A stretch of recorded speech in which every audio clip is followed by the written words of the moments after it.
Consciência de classe, para quê? Eu vou contar uma história para vocês, para ilustrar a forma como a consciência de classe atravessou a minha vida e fez com que eu me distanciasse de uma ideia, do idealismo do que é a vida, da produção da vida a partir da ideia, e me aproximasse da produção da vida a partir do significado mediado entre mim e a minha realidade, entre eu e a minha realidade.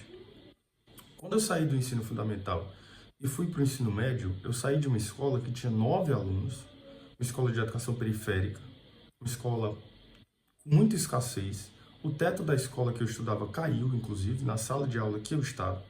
Nosso professor de matemática quebrou o braço e a Secretaria de Educação não teve um professor de matemática para enviar e a gente passou metade do ano, no 9º ano do ensino médio, sem professor de matemática e só pessoas que estudaram no ensino de educação pública, né, sabem da imensa dificuldade que era pelo menos ocupar a educação pública. Hoje a educação pública do estado do Ceará consegue garantir o mínimo e a partir do mínimo consegue fazer alguns feitos na vida de alguns alunos, inclusive eu sou um deles.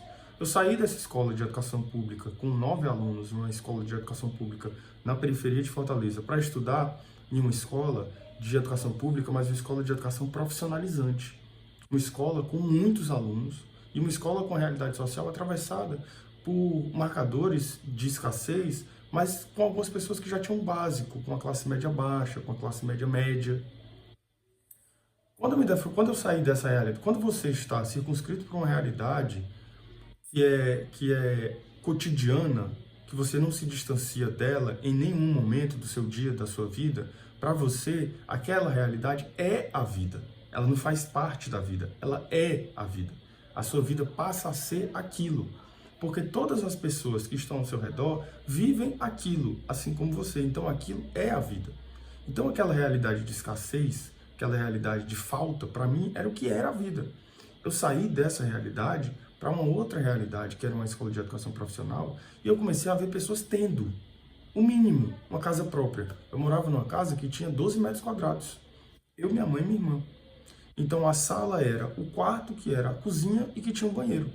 Tudo ao mesmo tempo. Saí dessa escola de ensino fundamental para ir para a escola de ensino médio, que tinha mais coisas, mais pessoas. Quando eu cheguei nessa escola de ensino médio, eu fiquei assim, quer dizer que a vida não era aquilo.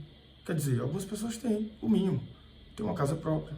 Não é que você não saiba que as pessoas têm aquilo. Você não consegue mensurar o que é a experiência de ter aquilo, porque você não tem próximo a você. Quando aquilo se aproxima de você, é que você consegue dizer, é como uma imagem que você vê muito distante, que você não consegue dizer o que é, mas você sabe que ela está lá. Quando ela se aproxima, você, então é isso que é ter o mínimo. Foi o que aconteceu comigo. E lá me defrontei com a realidade social diferente. E eu fiquei, mas por que essas pessoas têm? E a minha família não conseguiu me garantir o mínimo. Minha família é eu, minha mãe, minha irmã e os que vieram antes dela, né? Minha avó, meu avô, tal. Por que essas pessoas têm e eu não tenho? Tem alguma coisa errada. E o que é que está errado? Esforço. A minha família não se esforçou o suficiente para conseguir. Então eu me aproximei da ideia do esforço. Eu vou sugerir uma reflexão para você que está me assistindo. Você tem que percorrer um caminho. Percorrendo esse caminho, te dizem que quanto mais você andar, mais rápido você vai chegar até ele. Só que você não tem luz para percorrer esse caminho. Você acha que você vai conseguir completar esse caminho? E quando você completar, como é que você vai chegar lá no final? Me diga.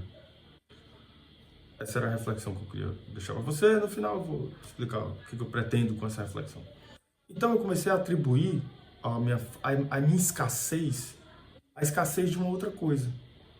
Então há uma relação aí, há uma correlação entre a falta. Eu não fiz o suficiente, então eu não tenho o suficiente. Essa é a simetria da vida. Se eu fiz o suficiente, eu teria o suficiente. Se eu não fiz, eu não teria. Porque minha família não se esforçou o suficiente. Minha mãe não se esforçou o suficiente. Os pais dela não se esforçaram o suficiente. E hoje a gente vive uma realidade de escassez. Enquanto outras pessoas não se esforçaram o suficiente.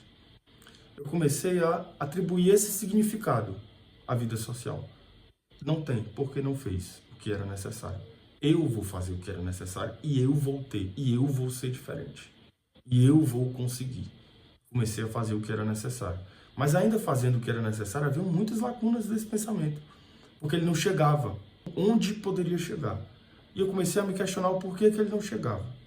Viajei com um grupo de amigos para casa de um deles. Né? Viajando com esses amigos, eu conheci o tio de um deles. De uma delas, no caso, né? Querida Sara, minha amiga até hoje. E o tio dela me perguntou assim, cara, onde é que você estuda? Começou a conversar comigo. Onde é que você estuda, tal? Você faz o quê? Tarará, tarará. Eu falei assim, eu estudo na escola de educação profissional. E ele é pedagogo. Ele falou assim, o que você acha da escola? Eu falei, cara, muito boa. Inclusive, ele pesquisou a minha escola enquanto eu estava lá no ensino médio, no terceiro ano do ensino médio. Fez uma pesquisa lá. Eu fazia pedagogia na UFC, a UFC era próximo da escola que eu estudava, né? E ele acabou realizando uma pesquisa lá. Aí eu expliquei, olha só, a minha escola é, assim, dentro do que é possível, pelo que eles oferecem, eu nunca tinha tido uma disciplina. Eu terminei o nono ano, metade do semestre, metade do ano, o semestre inteiro, sem professor de matemática. Porque o professor quebrou o braço. É Menegildo, queridíssimo, amo você. Eu saí de uma escola que o teto caía na minha cabeça. Eu saí de uma escola que não tinha o mínimo. O básico faltava, uma escola que pessoas vendiam droga dentro da escola. E eu vim para essa escola, que tem uma sala de aula que tem ar-condicionado, que tem vários alunos, que eu tenho refeições garantidas, que eu tenho tempo de descanso, que eu tenho disciplina de projeto de vida, que eu tenho um projeto no horário, no contraturno da escola, para fazer um esporte, me incluir no esporte, no futsal, no vôlei, que eu consigo socializar com essas pessoas, que eu passei a compreender o que é o lazer. Para mim, aquele universo era maravilhoso. E eu falei, então, essa escola, ela é, assim, é ótima. Assim, de todas as escolas que eu já estudei, é a melhor de todas. Aí ele me perguntou assim, cara, por que todas não são assim, né? Se elas têm condição de ser. Depois dessa pergunta, a minha cabeça meio que deu uma... Eu fiquei, caralho, todas não são assim. Eu comecei a pensar na vida a partir dessa ideia. Quando eu vi um hospital de qualidade funcionando, eu pensava assim, por que todos não são assim? Se eles têm condição de ser. Quando eu vi uma escola boa e eu via 100 escolas ruins, eu pensava, por que todas não são assim? Por que precisa ter uma coisa boa para todos se matarem para chegar até essa coisa e várias coisas ruins que supram uma necessidade emergencial o tempo inteiro? Por que a gente está sempre remendando os furos, ao invés de colocar um tecido novo e fazer com que as coisas aconteçam? Muitas coisas passaram, a minha cabeça passou a ser ocupada por alguns outros pensamentos. Conjunto a isso, uma série de leituras, porque nortear esse pensamento com pessoas que pensaram antes de você ele é elementar. Não nasceu e não morreu e não morrerá em você. Conhecimento é fluido, ele passa por você. Você não é o dono dele. Você pensou, outras pessoas, muito outras, pensaram antes de você. Você não criou a pedra, tá? Você não inventou o fogo. Então, nortear essas questões com algumas pessoas que já pensaram elas antes de você é importante. Então, esse pensamento conjunto a uma série de leituras fez com que eu olhasse para a vida social me distanciando da ideia que é o idealismo e me aproximando da materialidade da vida social e do significado produzido por ela mesma. Eu passei a olhar para a vida social e passei a olhar para a minha vida e para a minha trajetória por uma outra lupa. Então, se eu entendia que a assimetria da vida estava na relação entre o fazer e o receber, eu já não entendi mais. Porque se fosse esse o sentido da vida por uma assimetria, eu teria. Porque não poderia uma mulher que acorda às 5 da manhã, como a minha mãe, para ir trabalhar numa casa de família, chegar em casa às 9 da manhã e eu olhar para ela e dizer que ela não tinha feito o suficiente para receber o suficiente, então havia algo errado. Mas ela não trabalharia com inteligência. Mas com que tempo para se pensar o trabalho com a inteligência, se às 5 da manhã ela já tinha que estar de pé e às 9 ela chegava em casa? Então essa relação ela não é simétrica, ela é assimétrica. Estabelecer uma simetria entre o fazer e o receber é religioso, não é material.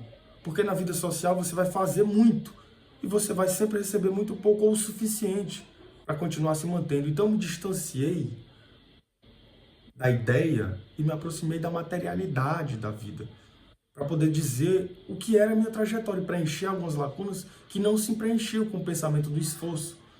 Você pode caminhar muito por uma estrada, mas se essa estrada não estiver iluminada, filho, pode ser que você não chegue nem até o final dela, porque você não vai saber onde você está pisando.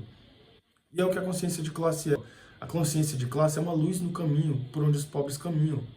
Para que a gente desenvolva, não é para outra coisa, é para a gente enxergar onde a gente está pisando, para não cair num buraco da individualidade e achar que está lá. Porque você vai cair nesse buraco da individualidade, filho, achando que você é o concebedor da ideia, que você é o produtor do conhecimento, que ele nasceu e morreu em você, você vai se individualizar, que os seus passos vão cavar tanto um buraco que você vai se ver só nele, em algum momento. E a experiência não é individual, a experiência é coletiva.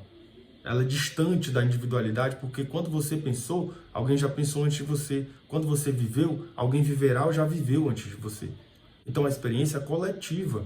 Ela é bem mais coletiva e bem menos individual. Embora essa individualidade precise ser compreendida como uma produtora de significado. Porque eu vou dizer coisas da minha vida que só eu vou poder dizer. Mas não é sobre isso, é sobre o todo. É sobre enxergar o todo. Então eu passei a olhar para a minha experiência coletiva, minha experiência familiar de trajetória de uma outra forma. E perceber a assimetria do fazer e do receber. Porque não há relação simétrica. Tanto você faz e nada você recebe. E por quê? Depois de acendida essa luz por uma trajetória, eu passei a enxergar melhor os meus caminhos. Desde o passado até o presente. Por onde eu preciso ir. O que eu preciso fazer. Então a consciência de classe me serviu como uma ferramenta para me oportunizar um olhar mais aprimorado para a minha realidade, para me aproximar dela, me distanciando do idealismo da concepção da vida, como o que nasce a partir do espírito, e como se esse espírito fosse universal, e a ideia fosse o que concebesse a realidade social, porque não é. A vida social existe em si mesma, pela materialidade do que ela é, e do significado que ela produz, conjunto ao significado que eu produzo enquanto sujeito, experimentando essa vida social. Me aproximei da materialidade da vida, compreendi a minha trajetória, a trajetória dos que vieram antes de mim, meu caminho foi iluminado, para que assim eu conseguisse pisar por terrenos não tão áridos, para construir um caminho, que vai ser a segunda parte desse vídeo, tá bom? Para que a consciência de classe? O que fazer com ela? É o outro vídeo.